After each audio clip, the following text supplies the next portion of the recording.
100% fee రాయితీతో AI నేర్చుకోవాలనుకుంటున్నారా? Attend quality third gen AI test 2025.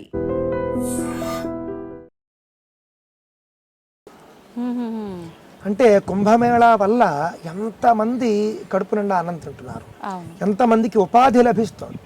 ఎంతసేపు దేవుడు లేడు, ఎంతసేపు ఆచారాలు లేవు, ఎంతసేపు కూడా వీటి వల్ల ఫలితం ఏమిటి అని చెప్పేసి నాస్తికవాదాన్ని లేకపోతే మరొక భావజాలాన్ని మీరు తెగ ప్రచారం చేస్తూ ఉంటారు.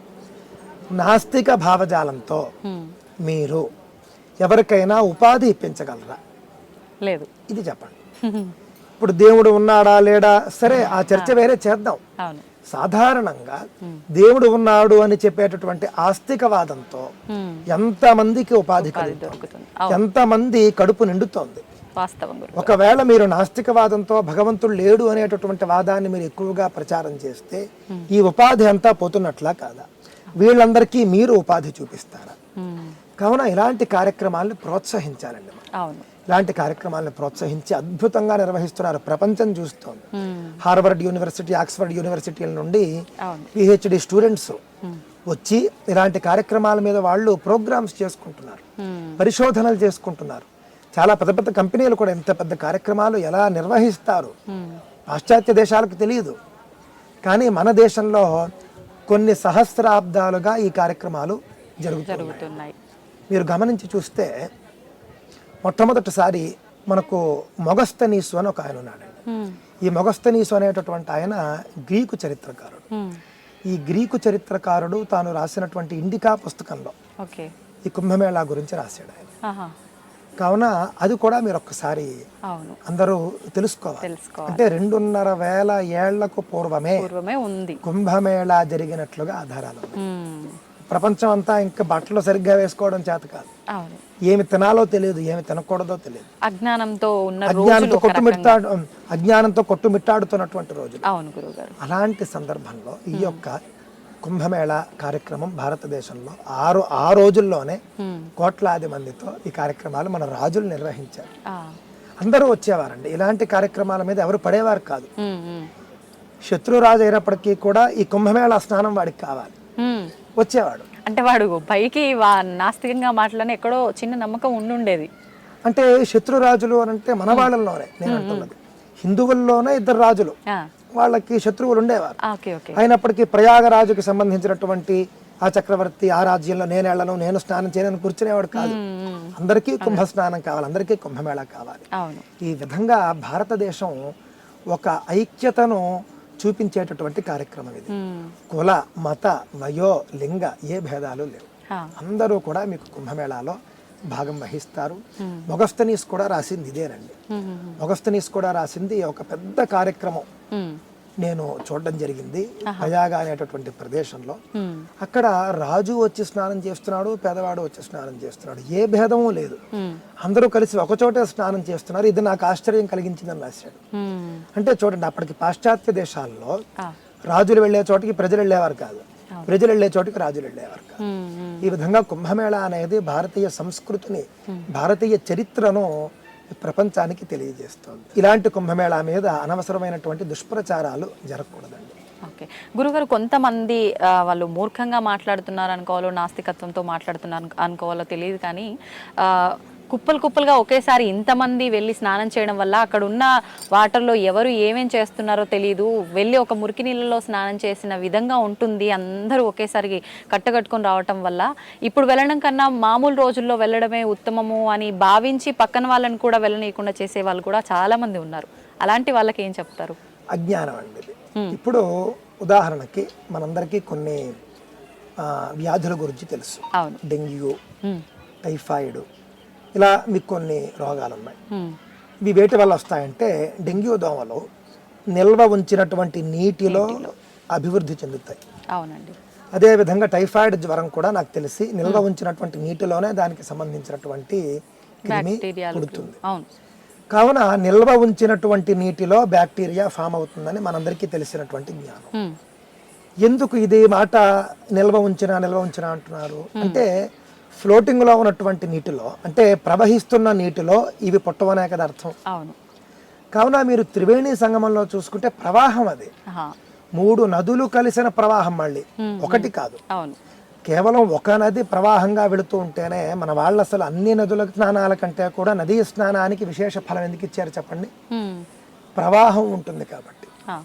నదికి ఎప్పుడు ప్రవాహం ఉంటుంది, ప్రవాహం ఉన్న చోటే స్నానం చేయాలని కూడా ఉంది. ఈ ప్రవాహం మీకు ఎలా ఉంటుంది? ఉదాహరణకు మీరు కావేరీ నది తీసుకోండి. కావేరీ నది కర్ణాటకలో కూర్గ్ అంటారు, కొడగు జిల్లా.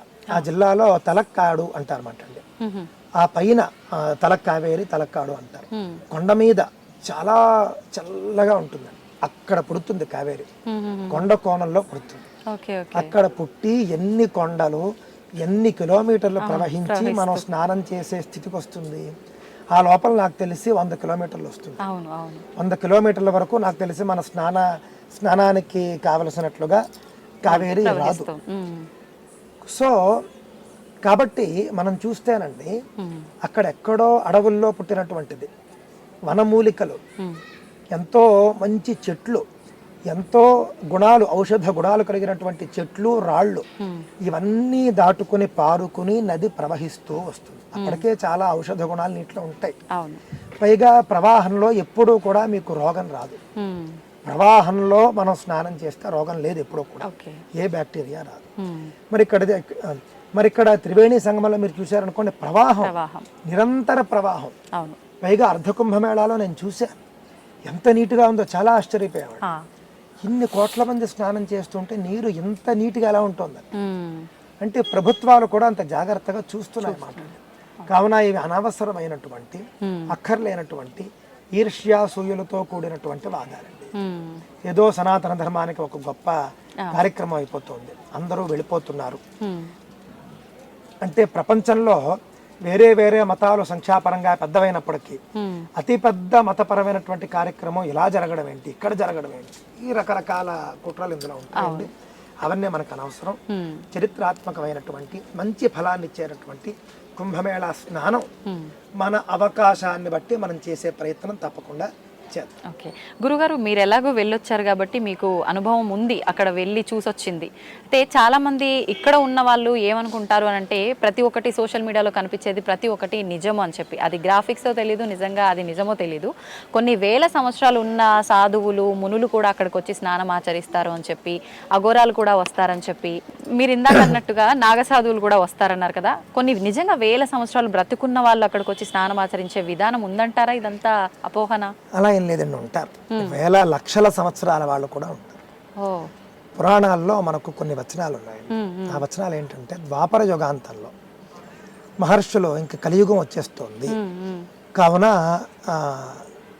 సిద్ధులు, యోగులు సమాజానికి కనిపించడం ఇంకా మంచిది కాదు అని చెప్పేసి, మళ్ళీ కలియుగం పూర్తయ్యేంత వరకు మీరు తపస్సులో ఉండిపోండి అని పరమాత్మ ఆదేశించాడు. ఆ విధంగా చాలా మంది, వ్యాస మహర్షి వంటి గొప్ప గొప్ప యోగులు అందరూ కూడా ఆ విధంగా దీనికి వెళ్ళిపోయారండి, తపస్సులోకి వెళ్ళిపోయారు. ఆ విధంగా మనం చూసుకుంటే పురాణాల ఆధారంగా వేల సంవత్సరాల వయసు ఉన్నటువంటి యోగులు ఇప్పటికీ ఉన్నారు. కానీ వాళ్ళంతా ఇప్పుడు స్నానానికి వస్తున్నారా మనకి తెలియదు. అలాగని వచ్చేటటువంటి వాళ్ళందరూ కూడా మనకి వాళ్ళు సరైన వాళ్ళు కాదు, వేషం వేసుకున్న వాళ్ళు అనలేము. అలాగని వచ్చిన వాళ్ళందరూ కూడా మంచి వాళ్ళు అనలేము. వస్తారు, వాళ్ళ స్నానం వాళ్ళు చేసుకుంటారు, మళ్ళీ వాళ్ళు వచ్చిన చోటుకి వెళ్ళిపోతారు. ఇందులో మనకి నష్టం ఏమిటి, లాభం ఏమిటి? అసలు మనం వాళ్ళ అంటే ఎందుకు పడాలి? వాళ్ళ సాధన వాళ్ళది, వాళ్ళ గురించి మనకి ఎందుకు అతి ఆసక్తి? అనవసరం కదండి. వాళ్ళ సాధనలో భాగంగా 12 ఏళ్ళకోసారి స్నానంకి వస్తారు, వెళ్ళిపోతారు. ఇంకా మనం వాళ్ళని వదిలేయాలి. అలాగే వాళ్ళ గురించి చర్చలు అనవసరం. వాళ్ళ గురించి అలా కాకుండా సమాజంలోకి వచ్చేసి మాట్లాడే వాళ్ళు ఉంటారు, వాళ్ళ గురించి మీరు ఎన్ని చర్చలైనా పెట్టుకోండి. ఇప్పుడు అక్కడ అఘోరాలు వచ్చి వాళ్ళు కనిపించకుండా మాయమవుతారు స్నానం చేసిన మరుక్షణం అంటారు, ఇది వాస్తవమేనా గురుగారు? అలా నేను చూడలేదండి. సహజంగా మాటిమాటికి అలాగే శక్తులు ఉపయోగించుకోరు. శక్తిమంతులు కూడా వస్తూ ఉండవచ్చు, అలాగా వచ్చినట్లు మాయమైనట్టు ఎవరికి కనిపిస్తుంది? చాలా కష్టం. అలా ఉండకపోవచ్చు. ఎంత మహాత్ములైనా కూడా సాధారణంగానే వస్తారు, సాధారణంగానే వెళ్ళిపోతారు. వాళ్ళు ఇంత పెద్ద యోగి, ఇంత పెద్ద గొప్ప ఆయన అని మనకు తెలియనివ్వరు. వాళ్ళు అలాగే వచ్చి వెళ్ళిపోతారు. మంచి విషయాలు తెలియజేశారు గురుగారు. నిజంగా కుంభమేళా గురించి చాలా మందిలో అపోహలు ఉన్నాయి. ఈ వీడియో చూస్తే కనుక అందరికీ ఆ అపోహలు తొలగిపోతాయి. ధన్యవాదాలు గురుగారు. మంగళం మాతండి.